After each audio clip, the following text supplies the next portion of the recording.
Student, welcome to Katyayan academy. Today I am going to start a topic height and distance. Student, ये जो chapter हमारा ये application of trigonometry का सबसे important chapter है। आप स्टूडेंट हमसे हमेशा इस चीज के लिए डिस्कस करते हैं कि स्टूडेंट आप ट्रिग्नोमेट्री पढ़ा तो रहे हैं, लेकिन आप ये बताइए कि ट्रिग्नोमेट्री का सर हम यूज कहाँ पे करेंगे। भाई तो ये जो चैप्टर है आपको सिखाएगा कि ट्रिग्नोमेट्री का यूज हम लोग कैसे करना है। भाई चैप्टर का नाम है हाइट एंड डिस्टेंस। तो हाइट और डिस्टेंस की बात हो रही है, यहाँ पर हाइट को मेजर करना है, डिस्टेंस को मेजर करना है, लेकिन बात है किसकी हाइट और डिस्टेंस को। स्टूडेंट ये हाइट और डिस्टेंस हो सकती है किसी भी ऐसे ऑब्जेक्ट की, भाई वो इलेक्ट्रिक पोल भी हो सकता है, वो कोई बिल्डिंग भी हो सकती है, या वो कोई बहुत ऊंची पहाड़ी भी हो सकती है जिसकी आपको हाइट फाइंड करनी है, लेकिन आप मेजरिंग टेप की हेल्प से, ऐसे किसी मेजरिंग इंस्ट्रूमेंट की हेल्प से ऐसी चीजों की आप तो हाइट फाइंड नहीं कर सकते क्योंकि आप उसके ऊपर चढ़ तो नहीं जाओगे। सो ऐसी सिचुएशन हम उसको कैसे फाइंड करेंगे, यहां एप्लीकेशन होगा हमारे इस चैप्टर का, हमारे ट्रिग्नोमेट्री का, जो आप हमसे बार बार क्वेश्चन करते हैं स्टूडेंट कि कैसे हम इसका यूज करें। तो चलिए हम लोग आपको एक बेसिक डेमो देते हैं और बताते हैं कि किस तरीके से हेल्प से हम इन सारी चीजों का, भाई यहां पर ये चीजें कुछ भी हो सकती है जैसा मैंने आपसे कहा, तो उनमें से किसी भी एक पर्टिकुलर चीज को मैं यहां पे पिक करता हूं। जैसे मान लीजिए मैं एक बिल्डिंग के सामने गया और मैं बिल्डिंग के बेस पर खड़ा हूं और मुझे उस बिल्डिंग के टॉप को देखा, तो मैंने सोचा कि इसकी हाइट क्या होगी। भाई मुझे उसकी हाइट फाइंड समझ में आई कि इसकी हाइट कितनी हो सकती है। अब भाई आप इसकी हाइट में ऊपर तो नहीं जा सकते, ना ही किसी मेजरिंग टेप्स की हेल्प से इसको मेजर कर सकते हैं। तो स्टूडेंट क्या किया आपने, देखिए मैंने क्या किया, भाई वहां से बेस से क्या ली, उसकी डिस्टेंस मेजर कर ली। भाई वो तो पॉसिबल है ना, क्योंकि आप बेस में ही खड़े हो, ग्राउंड में वो बिल्डिंग भी है, आप उसके बेस से उस बेस तक की डिस्टेंस को मेजर कर लीजिए जहां पर आप खड़े हैं। उस फिक्स पॉइंट से क्या करोगे, भाई आप देखोगे उसके टॉप को। भाई टॉप को कैसे देखोगे, एक ऐसे एंगल्स पे आपको इंक्रीज, भाई ये तो आपका हॉरिजॉन्टल एंगल हो गया है ना, आइस का हॉरिजॉन्टल एंगल। अब आप क्या करोगे, उसके टॉप को देखोगे। टॉप को देखने के लिए क्या करना पड़ेगा, एंगल ऑफ एलिवेशन, भाई एंगल ऑफ एलिवेट करना पड़ेगा अपने आइस के एंगल को। और जैसे आप एंगल उठाएंगे और उस बिल्डिंग के टॉप को देखेंगे तो आपको एक साइड का विजन मिल जाएगा। भाई एक ऐसी साइड मिलेगी, एक आई साइड मिल जाएगी। आई साइड की विजन की हेल्प से आप क्या करोगे, उस आई साइड से आप देखोगे उसके ऑब्जेक्ट को। यानी कि आपके बेसिक लेवल से और एलिवेशन लेवल पे एक एंगल क्रिएट हो जाएगा। भाई वो एंगल क्या है, उसको मेजर कर लीजिए। और डिस्टेंस आपने मेजर कर लिए, आपको बेस मिल गया, एंगल मिल गया, निकालना है हाइट। एक राइट एंगल ट्रायंगल आपका फॉर्म हो रहा है। क्या हो सकता है सर, हाइट एंड डिस्टेंस की हेल्प से आप निकाल सकते हो। भाई कैसे, आप एक ट्रिग्नोमेट्रिकल रेशियो यूज कर लो जिसको हम लोग कहते हैं 10। भाई 10 60 10 40 10 50 जो भी आपका एलिवेशन है, भाई आपके आइस और बेसिक के बीच में जो भी एलिवेशन बन रहा है उस एलिवेशन को लगा दीजिए, और उस एलिवेशन की एंगल की हेल्प से आपको डिस्टेंस पता है, आप बहुत इजीली उसकी हाइट फाइंड आउट कर सकते हो। तो स्टूडेंट ये है हमारा एप्लीकेशन हाइट एंड डिस्टेंस का। और भी बहुत सारे डिफरेंट एप्लीकेशंस है। भाई आप इस चीज को और देखो, भाई आप छोटे थे तो छोटे में आप क्या देखते थे, भाई बहुत सारे प्लेन आप ऊपर देखते हैं, आप प्लेन को बहुत हर बार देखने की कोशिश करते, तो आप देखते कि जब प्लेन आपके पास आता है तो लगातार आपके आइस का एलिवेशन बढ़ता जा रहा है, लगातार जैसे जैसे पास आ रहा है वो लगातार आपके आइस का एलिवेशन, और जैसे जैसे प्लेन आपसे दूर जाता है तो उसका एलिवेशन क्या होता है, स्टूडेंट डाउन हो जाता है। भाई अगर आपको यहाँ पर स्पीड भी प्लेन की फाइंड करनी है, अब बात करेंगे सर स्पीड कैसे फाइंड कर ले, हम तो नीचे जमीन पर खड़े हैं, वो कहाँ पे, अगर आपकी उसकी हाइट पता है स्टूडेंट, अगर आपको पता है कि वो कितनी हाइट पे जा रहा है तो आप स्टूडेंट्स की स्पीड भी फाइंड कर सकते हैं। ऐसा एप्लीकेशन है हमारे हाइट एंड डिस्टेंस का। तो स्टूडेंट ये हमारा चैप्टर क्या है, भाई ऐसी ही सारी चीजों के, ऐसे ही सारे ऑब्जेक्ट जो मैंने आपको बताया, भाई कोई बहुत बड़े पोल, कोई बहुत बड़ी बिल्डिंग जिसको आप डायरेक्टली मेजर नहीं कर सकते, वहां पर आप इस एप्लीकेशन को यूज कर सकते हैं और इन सबकी हाइट और डिस्टेंस को कर सकते हैं फाइंड। सो स्टूडेंट ये चैप्टर हमारा इसी एप्लीकेशन पे बेस्ड है। तो चलते हैं चैप्टर में, सीखेंगे क्या इसके एप्लीकेशन और कैसे करेंगे इन्हें सॉल्व। तो स्टूडेंट देखिए हमारे पास पहला क्या है, भाई हमको इसको चैप्टर को समझने के लिए कुछ दो बेसिक टॉपिक्स है जिसके हम लोग को बेसिकली डिस्कस करना है। भाई वो हमें यहाँ पर दिख रहे हैं, वो क्या है, हमारे एंगल ऑफ एलिवेशन, यानी कि पहली बात होगी एंगल ऑफ एलिवेशन की, and then after angle of depression, यानी फिर उसके बाद हम लोग बात करेंगे एंगल ऑफ डिप्रेशन की। तो सबसे पहले स्टूडेंट हम लोग ये समझेंगे कि ये एंगल ऑफ एलिवेशन और डिप्रेशन होते क्या है ना। बेसिकली हमारा ये है, क्योंकि हमारी जितनी भी हाइट ऑफ डिस्टेंस के क्वेश्चन है, आप फ्रिक्वेंटली देखोगे हर एक क्वेश्चन में लगभग आपको ये दो वर्ड तो आपको मिलेंगे, एंगल ऑफ एलिवेशन और एंगल ऑफ डिप्रेशन। इन दो वर्ड्स का फ्रिक्वेंटली यूज हुआ होगा। तो यानी इस चीज को हमें समझना बहुत इंपॉर्टेंट है। देखिए क्या इंपॉर्टेंट है, चलिए इसको समझते हैं। भाई मान लीजिए मैंने जैसे आपसे कहा कि अगर एक यहां पर बहुत हाई मल्टी स्टोरी बिल्डिंग है ना, जो कि बेस पर आपकी हॉरिजॉन्टल बेस पे खड़ी हुई है, ठीक है, ये हमारा स्ट्रीट हो गया, ये हमारी रोड हो गई, और यहां से आप ऐसे समझिए कि एक कोई पर्टिकुलर प्लेस पे, भाई उसके जो फुट पॉइंट है हमारे किसका, भाई बिल्डिंग का, तो मान लेते हैं हमने ये ए और बी दिया किसको, भाई बिल्डिंग है, टावर है, कुछ भी, मैंने इसको टावर दे दिया। चलिए ये हमारा एक हाई स्टोरी टावर है और यहां पर एक कोई पॉइंट है, इस पॉइंट पी पर एक कोई पर्सन खड़ा हुआ है, ओके अब इस पर्सन को क्या देखना है, इस टावर के टॉप को देखना है। तो आप इस चीज को ऐसे समझो भाई, टावर के टॉप को देखो तो कैसे दिखाएगा भाई, सामने का लेवल हॉरिजॉन्टल है। अगर इसको ये टॉप देखना है, जैसे मैंने आपको बताया कि अगर इस पर्सन को क्या देखना है, इस बिल्डिंग के टॉप को देखना है, तो क्या करना पड़ेगा भाई, अपने आईज के एलिवेशन को ऐसे ऊपर उठाना पड़ेगा, हॉरिजॉन्टल लेवल से ऊपर करना पड़ेगा। आप खुद ही इस चीज को सोच लो भाई, आप नीचे खड़े हो, है ना, यहां पर ये पर्सन है, ठीक है, ये पर्सन पी यहां पर खड़ा हुआ है। अब जब इस पर्सन को इस टॉप को देखना होगा तो क्या करना पड़ेगा भाई, उसका ये आईज का हॉरिजॉन्टल लेवल होता है ना, इस हॉरिजॉन्टल लेवल से क्या करना पड़ेगा, उसके अपने एंगल को एलिवेट करना पड़ेगा, यानी कि ऊपर उठाना पड़ेगा भाई, क्योंकि उसको ऊपर की चीज देखनी है।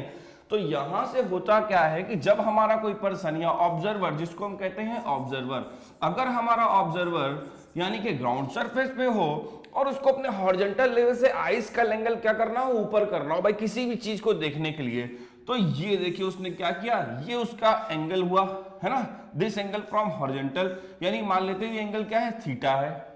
ओके भाई थीटा है, ऐसे मैंने कोई नेमिंग कर दी भाई, कुछ भी हो सकता है, थीटा की वैल्यू कोई भी आ सकती है, 30, 40, 60 कोई पर्टिकुलर वैल्यू हो सकती है। तो इसके टॉप को देखने के लिए, बिल्डिंग को टॉप को देखने के लिए उसने इतना क्या किया, अपने आईज के एंगल को एलिवेट किया, ऊपर की ओर उठाया भाई, नीचे हॉरिजॉन्टल सीधा था, उसको देख रहा है ऊपर, तो क्या करना पड़ेगा, एलिवेट करना पड़ेगा। और ये जो लाइन है स्टूडेंट, ये उसके आईज से क्या है, यही उसका साइट ऑफ विजन है ना, ये है भाई उसका साइट ऑफ विजन, यानी कि भाई यही देख, ये वो लाइन है जिसके थ्रू वो इस लाइन के थ्रू क्या कर रहा है, इस साइट ऑफ विजन के थ्रू, इस रेज के थ्रू वो यहां तक देख रहा है इसके टॉप को। तो ये जो साइट ऑफ विजन जो बनता है, ये अब आपका ये समझिए कोई लाइन ऐसी जाती नहीं है, लेकिन वो रेज के थ्रू ऐसा आप समझिए कि जिसके थ्रू क्या हो रहा है, वो उसको टॉप को देख रहा है। तो यहां पर ये साइट ऑफ विजन और जो हमारा ये हॉरिजॉन्टल ये बेस है, इसके बिटवीन ये जो एंगल फॉर्म होता है भाई, जितना आपको ऊपर देखना है उसका उतना ही एंगल ये बढ़ता जाएगा भाई, जैसे जैसे ये ऐसे आएगा, मान लीजिए एकदम आपके टॉप पे तो सबसे ऊपर ऐसे आ जाएगा, तो जैसे जितनी ज्यादा ऊंची चीज होगी, जितनी ज्यादा हाई स्टोरी चीज होगी भाई, जितनी उसकी हाइट ज्यादा होगी, आपको ये एलिवेशन एंगल उतना ही ज्यादा क्या करना पड़ेगा, ऊपर उठाते जाना पड़ेगा। ओके तो ऐसी सिचुएशन में क्या होगा भाई, ये एंगल उसका क्या हो जाएगा, इंक्रीज हो जाएगा। So this angle is called, ये जो आप हॉरिजॉन्टल और साइट ऑफ विजन के साथ ही जो एंगल फॉर्म होता है, this is called the angle of elevation. भाई इसी को हम लोग क्या बोलते हैं, इसको ही हम लोग एंगल ऑफ एलिवेशन कहते हैं, जिसको हम लोग को यहां पर समझना है, ठीक है ना। तो यहां से इसको आप समझ लीजिए कि एंगल ऑफ एलिवेशन का बेसिक क्या है भाई। एंगल ऑफ एलिवेशन में हमारा बेसिक्स मैंने आपको बताने की कोशिश करी कि भाई यहां से क्या आप एलिवेशन एंगल्स में देखेंगे। सो यहां पर आप इस चीज को समझिए कि भाई जब भी हमें नीचे ऑब्जर्वर हो और हमारा ऑब्जेक्ट कहां पर हो, एकदम टॉप पे हो, आप यहां पर समझ लीजिए कि हमारा ऑब्जेक्ट है, तो ऑब्जेक्ट और ऑब्जर्वर के बीच में जो एंगल फॉर्म होता है, ठीक है ना, ये जो ऑब्जेक्ट और ऑब्जर्वर के बीच में जो हमारा एंगल फॉर्म होता है, this angle is called the angle of elevation. मैं इसको थोड़ा ठीक करता हूं भाई, एंगल ऑफ एलिवेशन हमारा थोड़ा यहाँ पे, तो इसको कहते हैं हम लोग एंगल ऑफ एलिवेशन। क्लियर। तो ये यहां से भाई आपका एलिवेशन क्लियर हो गया। अब आपको समझ में आएगा कि एंगल ऑफ एलिवेशन हमारा क्या है भाई, ये वो एंगल है, ये हमारा वो एंगल है, एंगल ऑफ एलिवेशन, जो कि हॉरिजॉन्टल से टॉप पर बनता है, ठीक है ना, that is called angle of elevation. इसी को हम लोग एंगल ऑफ एलिवेशन कहते हैं। तो एक हमारा ये बेसिक पॉइंट हो गया पहला, जो फर्स्ट बेसिक पॉइंट है। अब बात करेंगे हम लोग अपने सेकंड बेसिक पॉइंट की। भाई एंगल ऑफ एलिवेशंस के बाद डिप्रेशंस की बात करते हैं। भाई एंगल ऑफ डिप्रेशंस क्या है, इसको समझ लेते हैं, ये क्या चीज है। देखिए यहां पर हमेशा ऐसा नहीं होता कि भाई ऑब्जर्वर नीचे हो और ऑब्जेक्ट आप ऊपर ही देखें। कभी कभी स्टूडेंट ऐसा भी हो सकता है कि ऑब्जर्वर ऊपर खड़ा हो और वो अपने ऊपर से नीचे किसी चीज को देख रहा हो। तो ऐसी सिचुएशन में देखिए क्या होगा भाई, मैं इस सिचुएशन को थोड़ा सा करता हूं चेंज। अब जरा समझिएगा कैसे। भाई मान लीजिए ये आपके घर की बिल्डिंग है, ठीक है ना, और आप बिल्डिंग के एकदम टॉप फ्लोर पर खड़े हैं, यानी कि आप एकदम रूफ पे हैं, ठीक है। और आप रूफ से क्या करते हो, रूफ से मान लीजिए ये हमारा क्या है, ये हमारी रोड है ना। तो इस रोड पर कोई भी ऑब्जेक्ट यहां पर है, मान लीजिए यहां पर एक कोई कार है, लुक एट दिस। तो इस कार को अगर ऑब्जर्वर देखेगा यहां से, तो क्या करना पड़ेगा भाई, ऐसी सिचुएशन पर उसको देखिए क्या करना पड़ रहा है, अपना आइस का एंगल डाउन करना पड़ रहा है। भाई उसके हॉरिजॉन्टल की बात कर ले, यहां पर मान लीजिए हमारा ऑब्जर्वर है, लुक एट दिस। तो यहां पर मैंने ऑब्जर्वर को बिठा दिया, है ना। यहां पर कोई पर्सन है इस पॉइंट पर एकदम टॉप पे बिल्डिंग के, और इसका अगर साइट ऑफ विजन की आप बात करते हो कि भाई उसका साइट ऑफ विजन क्या होगा, तो उसका साइट ऑफ विजन स्टूडेंट ये होगा भाई स्ट्रेट। तो यानी कि उसका हॉरिजॉन्टल आइस के लेवल से जो हॉरिजॉन्टल लेवल है, this is the site of vision, यही तो उसका साइट ऑफ विजन हुआ। जो कि इसका स्ट्रेट हॉरिजॉन्टल है। लेकिन अगर उसे इस ऑब्जेक्ट को देखना है जो कि यहाँ रोड पर नीचे है किसी पॉइंट ए पर, मान लेते हैं पॉइंट ए है जहां पर इस ऑब्जेक्ट को इसे देखना है, तो भाई इसको क्या करना पड़ेगा स्टूडेंट? अगर वो अपने साइट ऑफ विजन को ऐसा हॉरिजॉन्टल सीधा रखेगा तो क्या इस चीज को देख पाएगा स्टूडेंट? कभी नहीं देख पाएगा। भाई उसको क्या करना पड़ेगा? अपने आईज के जो एंगल को नीचे की ओर डाउन करना पड़ेगा, भाई अपने हॉरिजॉन्टल से नीचे लाना पड़ेगा। भाई वहां पे देखिए नीचे लाने के लिए रीजन क्या है, क्यों उसको ऐसा करना पड़ेगा? क्योंकि ऑब्जर्वर ऊपर है और जो ऑब्जेक्ट है दिस टाइम वो नीचे है, भाई उससे काफी ज्यादा नीचे हाइट पर है, वो उससे बहुत ज्यादा टॉप पर है, ऊंचाई पर है। तो जब भी हमारा ऑब्जर्वर ऊपर टॉप पर होता है, हाइट पर होता है, और हमारा ऑब्जेक्ट जो है वो नीचे होता है ना, उस ऑब्जर्वर से नीचे होता है, तो ऐसी सिचुएशन पर उस ऑब्जर्वर को, उस ऑब्जेक्ट को देखने के लिए अपने साइट ऑफ विजन को क्या करना पड़ता है? भाई नीचे डाउन करना पड़ता है, नीचे की ओर लाना पड़ता है। देखिए तो ये तो हॉरिजॉन्टल था, अब उसको देखना इसे है, यानी उसका साइट ऑफ विजन एक्चुअल में हॉरिजॉन्टल ना होकर के इससे क्या होना चाहिए भाई? इतना ऐसे डाउन होना चाहिए। यानी ये जो एंगल जितना वो डाउन करेगा, भाई जितना भी एंगल उसने क्या किया है, जितना भी एंगल उसको डाउन करना है from horizontal to the this level, इस ऑब्जेक्ट को देखने के लिए, भाई दिस एंगल इज कॉल्ड, इस एंगल को आप क्या कहते हो? This angle is called the angle of depression. यानी इस एंगल को हम लोग क्या कहेंगे? इस एंगल को हम लोग कहेंगे angle of depression. Look at this, इसको हम लोग बोलते हैं एंगल ऑफ डिप्रेशन। तो इसको आप एंगल ऑफ डिप्रेशन समझ लीजिए, भाई ये हमारा एंगल ऑफ डिप्रेशन हो जाएगा। तो इस तरीके से हमारे ये दोनों एंगल आपको क्लियर हो जाएगी, भाई एंगल ऑफ एलिवेशन क्या है स्टूडेंट और एंगल ऑफ डिप्रेशन क्या है। ओके, तो ये हमारी दो बेसिक चीजें हो गई, एलिवेशन और डिप्रेशन, जिसको हम लोग क्लियर करना था। तो ये हमेशा आपको पॉइंट आएंगे, जब भी मैं यहाँ पर बात करूंगा तो आपको ये दोनों एंगल्स आएंगे बार बार भाई क्वेश्चंस में। कभी एंगल ऑफ एलिवेशन की बात होगी, कभी एंगल ऑफ डिप्रेशन की बात होगी, तो आपको ये चीज शायद क्लियर होगी कि भाई एंगल ऑफ एलिवेशन और डिप्रेशन हमारे कौन से एंगल है। अब इसमें एक और इंपॉर्टेंट चीज है, देखिए भाई अगर हम इसकी बात करते हैं रोड से इस मेन हॉरिजॉन्टल साइड की, तो ये साइड्स क्या होंगी भाई? बोथ आर पैरेलल, दोनों ही लाइंस क्या होंगी भाई? पैरेलल ही होंगी, क्योंकि ये भी एकदम एक पैरेलल साइड की जिधर स्ट्रेट देख रहे हो और ये भी हमारा ऐसे स्ट्रेट रोड जा रही है, तो ये लाइंस हमेशा कैसी होंगी? ये लाइंस हमेशा पैरेलल होंगी। और स्टूडेंट अगर ये लाइन अगर पैरेलल है तो मींस ये एंगल और ये एंगल क्या होंगे? अल्टरनेट होंगे। यानी अगर हम इसको थीटा कहें तो स्टूडेंट थीटा किसके इक्वल होने वाला है? Theta is equal to 5।